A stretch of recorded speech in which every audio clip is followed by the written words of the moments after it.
Vicky, I want to set up a new email account, but I'm not sure what type of account I need. All right, well, let's break down the different email protocols. What's an email protocol? Well, a protocol is your defined set of rules that allows your server to talk to your client. Your client could be your desktop, your laptop, or your mobile device, whatever it is that you're checking your messages on.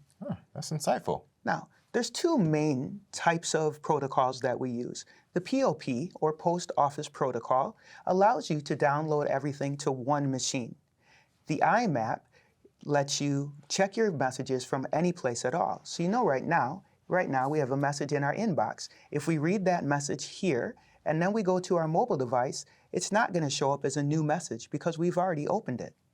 So why would someone still use the POP account? Well, the POP could be important if you have a lot of sensitive information that you don't want everyone to be able to download on multiple computers. Good to know. There is a third type of an account. It's an Exchange account.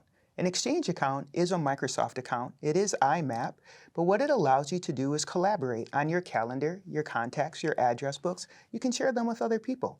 So many options. So now that I know the differences, how do I add a new email account to Outlook? Let's get started.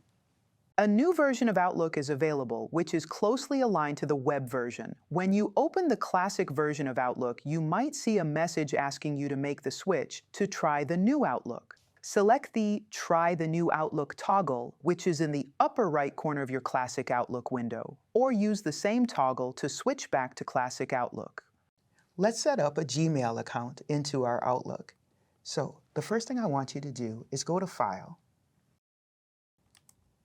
and then go to Account Settings. Now we're going to go to Account Settings again. Now you can see we already have two email accounts here, but we're going to go ahead and create another one. So click on New for me.